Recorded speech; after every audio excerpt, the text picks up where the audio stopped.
You know that specific feeling?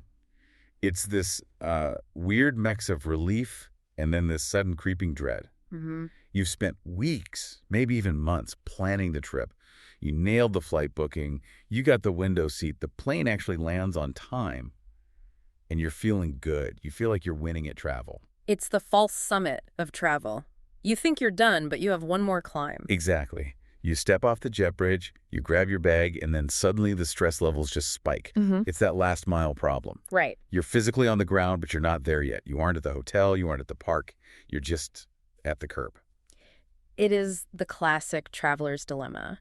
We spend so much energy on the flight and the hotel, the big ticket items, but we often overlook that critical gap in the middle, the transition from the runway to the lobby. And that's where it all falls apart. And honestly, that is exactly where things usually go off the rails. You're tired, you're hungry, and suddenly you have to make these big logistical decisions. And today, we're zooming in on a very specific high-stakes version of this exact problem. We're looking at John Wayne Airport, SNA, and the trek to Anaheim. Yeah. Whether you're heading to a massive convention or taking the family to Disneyland, this is a route thousands of people take every single day.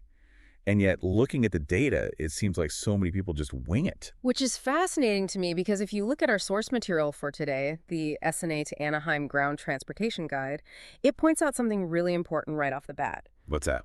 Travelers often choose John Wayne Airport specifically because it's not LAX. Right. It's the insider secret. If you know, you know. You avoid the mega hub. Precisely. The source highlights that SNA has a smaller footprint and shorter walking distances.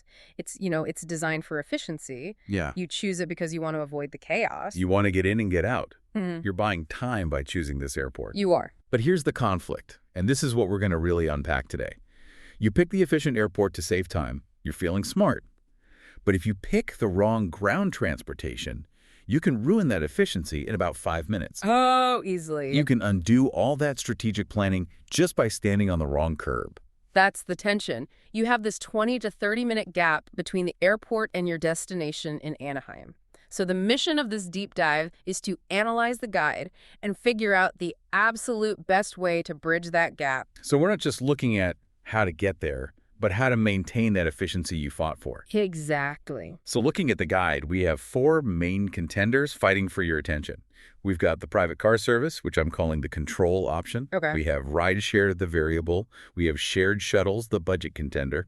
And finally, the old reliable taxis, the traditionalist. It's a full spectrum of choices, and each one really says a lot about what you value most as a traveler. Is it time, money, or peace of mind? Okay, let's get into the weeds here. I want to start with the option that the source materials seems to frame as like the gold standard for logistics, the private car service. Right. Now, I have to be honest, when I hear private car, my brain immediately goes to celebrity. It sounds indulgent. But how does the guide actually define this category? See, that's a common misconception. The definition here isn't about champagne and red carpets. It's all about logistics. The guide defines it as vehicles reserved in advance, assigned exclusively to one party. And this is the key part. And this is the crucial part. Yeah, dispatched based on flight arrival. Okay, dispatch based on flight arrival. That sounds like a technicality, but I feel like there's more to it than that. It's actually the most critical feature. I mean, think about a standard appointment.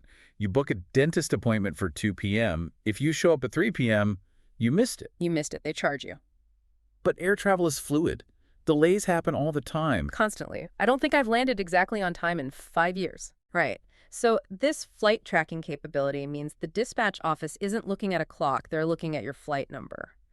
The source notes that private services dispatch based on that real-time arrival data. So it eliminates that anxiety of, will they still be there if I'm an hour late? Totally. It turns the service from a static appointment into a dynamic one that adjusts to your reality. So it's the zero friction option.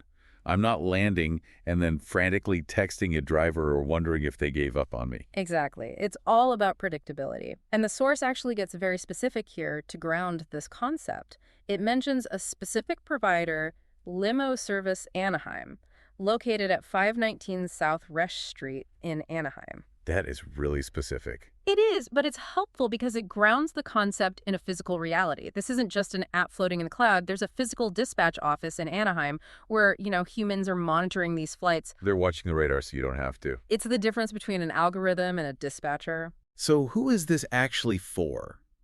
Because again, if I'm a solo traveler with a backpack, this feels like overkill. Well, the guide casts a wider net than you'd expect. It specifically highlights families, especially those needing help with luggage. Oh, I feel that. If you have the stroller, the car seat, the 4 suitcases. Exactly. The guide implies a scenario where logistical hurdles at the curb are a nightmare. If you're dragging that much gear, you do not want to be playing Tetris on a sidewalk. You want a chauffeur who just handles it. Right. It also mentions business travelers who need that predictability, and really anyone with a tight schedule. I can see that. If you have a dinner reservation at downtown Disney at 6 and you land at 4:30, you don't have time to gamble on a queue. And that leads to the other key benefit the text emphasizes, direct routing. This seems obvious, but unlike some other options we'll get to, there is no shared routing. No scenic tour. You go straight to the destination. There's no stopping at 3 other hotels before you get to yours. Oh, I have been on that scenic tour. It's not scenic, it's just frustrating. You can see your hotel, but the driver turns left to go somewhere else first. It's pure efficiency. Okay. And one last detail the guide adds, which is good for the red-eye travelers, is availability. It notes that this service is available late at night, provided it's booked on a schedule. That's a great distinction. It's not about hoping a car is awake.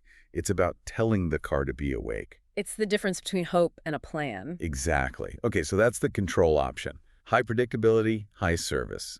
Let's pivot to the complete opposite end of the spectrum, the variable option, rideshare. Uber, Lyft, the apps we all have on our phones. Right. The app-based approach, we all know the mechanism. Mm-hmm. You land, get your bag, open the app, request a vehicle. It feels very modern. It feels like what everyone does. It does. It feels like magic. Yeah. Until it doesn't. I mean, I use rideshare all the time at home, but airports feel different. And that's where the expert analysis in the source gets interesting. It contrasts rideshare with private cars specifically around the concept of fluctuation. Fluctuation. Yeah. While it appears convenient because it's on your phone, the text explicitly highlights the risks involved. So what are we risking here, besides my battery life draining while I stare at that little car icon spinning? Well, the guide breaks down 4 main downsides. First, availability. It can fluctuate wildly during peak times. SNA isn't huge, but if 3 big flights from Dallas, Chicago, and Denver all land at once... That's 500 people hitting the curb at the same time. Exactly. And suddenly that pool of available cars just dries up, which leads to the second risk, pricing. It's not fixed. Oh, the dreaded surge pricing. It's subject to demand. You might pay one price on Tuesday morning and literally double that price on Friday afternoon. I hate seeing that multiplier pop up. You land thinking the ride is $40 and suddenly it's 90. It changes the math completely. But here's the one that I think causes the most actual stress, and the guide flags this. Vehicle size. The guide notes that size is not guaranteed. Oh, this is the panic moment. You order a standard car and a compact pulls up. You have 4 people and 4 big bags. It's physically impossible. It's a geometry problem you do not want to solve on a curbside while people are honking behind you. You end up sitting with a suitcase on your lap. Or ordering a second car, which doubles the cost instantly. And finally, wait times. Unlike the pre-dispatched private car where the driver's waiting for you. With rideshare, you're waiting for them. You wait after you land. Precisely. So the verdict here seems to be that it's great for on-demand access, like if you forgot to plan. Yeah. But if you're on a tight schedule, it's a roll of the dice. It offers much less predictability. Yeah. If you're solo, with a backpack, maybe it's fine. If you're a family of 5 trying to make rope drop at the park, it is a huge risk. Okay, let's look at the third contender, the budget trade-off. Shared shuttles. This is where we get into the real economics of travel, a classic efficiency equation. Right. The definition is simple. Transporting multiple passengers on fixed or semi-fixed routes. But the analysis here is all about the cost of saving money. Because you're paying less cash, right? That's the appeal. Of course. You are. But you are paying with time. The source is very clear on this trade-off. It's not just slower. It is structurally different. Okay, so what are the friction points the guide identifies? Why does it take so long? Well, start with just the departure. They're often waiting for other passengers to arrive and load.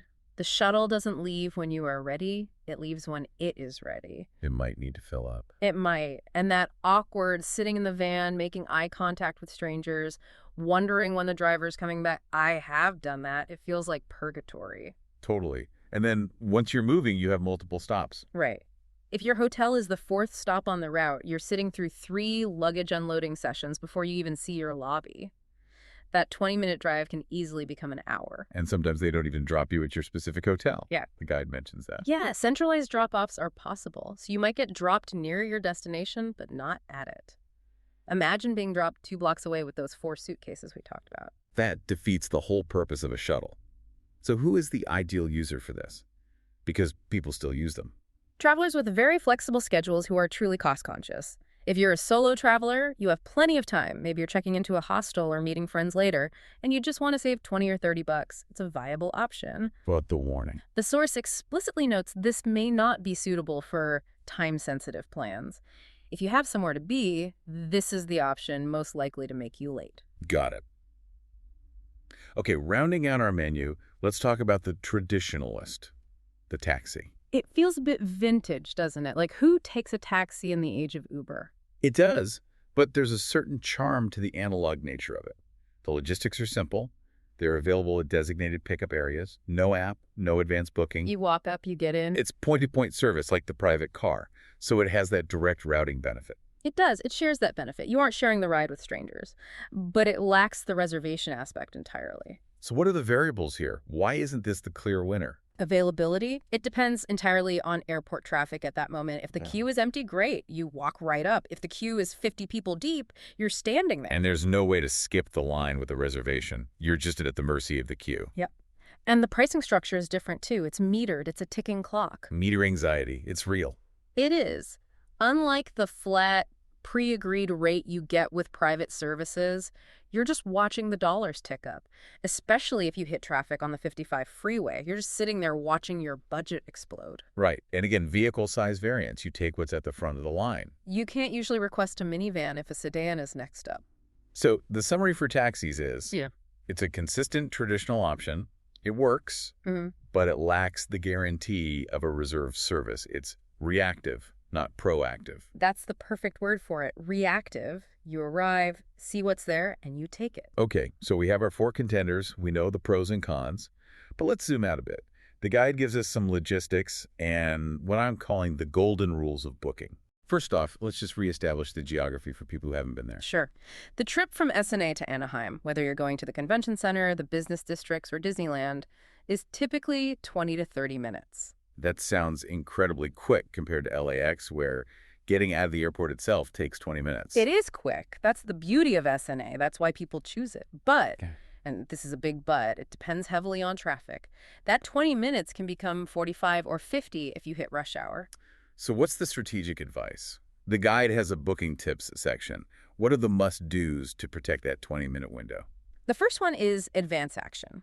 The guide stresses that travelers should book in advance, specifically during peak tourism periods. Which, let's be honest, for Anaheim is most of the year. You've got summer, spring break, Halloween, Christmas. When is it not peak? Exactly. If you assume availability during those times, you might find yourself waiting a very long time. The second tip is about data input. This sounds boring, data input, but tell me why it matters. It sounds administrative, but it's vital. The importance of providing accurate flight details and destination info. If you're booking a private car or even a shuttle, they need to know your specific hotel name and your flight number. Right, because of that flight tracking we talked about earlier. Precisely. That coordination is what allows them to track you. If you give them the wrong flight number, or if you just say Disneyland instead of the Grand Californian, the system breaks down. The driver goes to the wrong terminal or the wrong lobby. It's garbage in, garbage out. If you want the luxury service, you have to give them the data to provide it. You can't just be vague and expect them to read your mind. Right. And when we look at how travelers make these choices, the expert analysis, and the guide touches on this, is that it's a comparison philosophy. What do you mean by that? Well, people aren't just guessing. They're checking Yelp or Facebook for feedback. They're using MapQuest or Google Maps to check the routing. But ultimately, they're balancing 3 competing values, which are comfort and predictability, which points you to the private car, On-demand access, which points to rideshare or a taxi. Or lower cost, which of course points to the shuttles. It really is a personality test, isn't it? Yeah. Tell me how you get from the airport to the hotel, and I'll tell you who you are as a traveler. In a way, yes, it's about your risk tolerance. Are you willing to trade predictability for a lower price? Or is your time worth more than the difference in fare? That is the big question, and I think that leads us to the bigger picture here. We started by saying SNA is the efficient airport. It's the traveler's hack to avoid LAX. But the main takeaway here is that efficiency is not automatic. No, it's not. Efficiency must be maintained. You have to choose the transport that matches that goal. If you fly into the easy airport to save an hour, but then you spend an hour waiting for a shuttle loop, you've kind of defeated the whole purpose. You're back at square one. Exactly. Whether it's for a high-stakes corporate meeting or a magical Disney trip, that arrival experience sets the tone for the whole visit. You don't want to start your vacation frustrated on a curb, sweating, fighting with an app. And here's where it gets really interesting to me, and I want to leave the listener with this thought. We talked about how the private services are dispatched based on flight arrival. Yes. Think about the psychological shift there. Usually when we travel, we're constantly reacting to the world. The plane is late, the line is long, the traffic is bad. We're sort of passive victims of the system. But booking a service that tracks you, it feels like for a moment the world is reacting to you. That's a profound way to look at it. It shifts the locus of control. And it raises a really important question. How much is your peace of mind worth? Right. We often look at a private car as an indulgence or a luxury, something extra. But if it buys you back 45 minutes of time and lowers your cortisol levels before a big presentation or a family reunion, is it really a luxury? Or is it a time management tool? Is it an indulgence? Or is it just smart logistics? I love that framing. It stops being about the leather seats and starts being about the strategy. Indeed. Travel smart, not just cheap. Absolutely. Something to think about the next time you're staring at a luggage carousel. Thanks for diving in with us today. Safe travels, everyone!